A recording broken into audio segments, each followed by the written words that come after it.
আসসালামু আলাইকুম প্রিয় দর্শক, welcome back to my channel.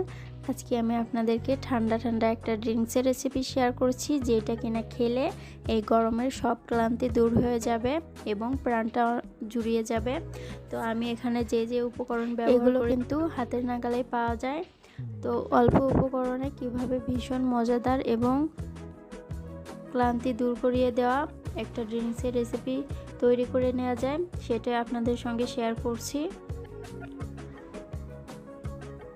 আমার রেসিপিগুলো যদি ভালো লেগে থাকে তাহলে অবশ্যই চ্যানেলটিকে সাবস্ক্রাইব করবেন এবং পাশে থাকা বেল আইকনটি অল অপশনে প্রেস করে দিবেন।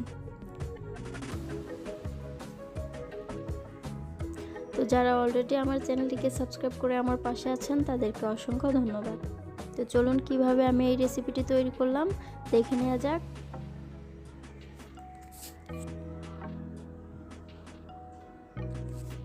প্রথমে এখানে আমি একটা ব্লেন্ডারের জার নিয়েছি। এখন দিয়ে দিচ্ছি পুদিনা পাতা। এখানে আমি 3 টেবিল চামচের মতো দিয়েছি। আপনারা কমিয়ে কিংবা বাড়িয়ে নিতে পারেন। এখন লেবু রস দিয়ে দিচ্ছি 3 টেবিল চামচ পরিমাণ।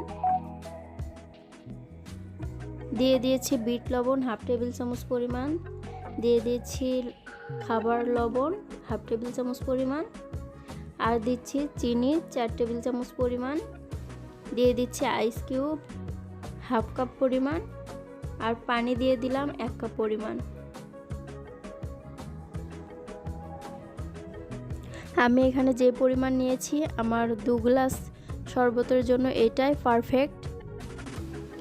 তো এগুলোকে আমি ব্লেন্ড করে নেওয়ার পরে একটা গ্লাসে আমি আইস কিউব দিয়ে দিচ্ছি। এই যে 2টো গ্লাসে আমি অর্ধেকটা পরিমাণ করে শরবত ঢেলে নিচ্ছি।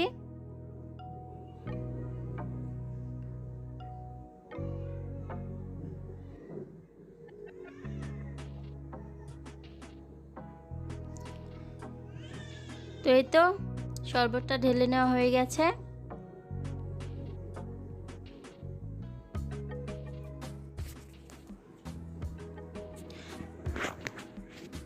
এখন এখানে আমি সোডা ড্রিঙ্কস অ্যাড করব।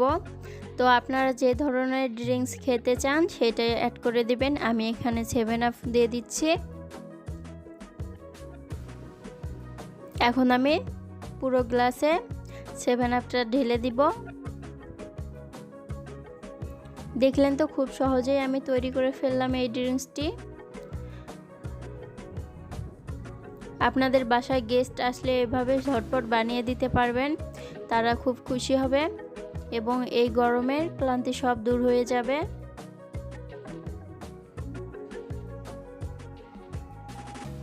রেসিপিটি কেমন লাগলো অবশ্যই কমেন্ট বক্সে জানাবেন। নতুন নতুন রেসিপি পেতে আমার চ্যানেলটিকে সাবস্ক্রাইব করে আমার পাশে থাকবেন।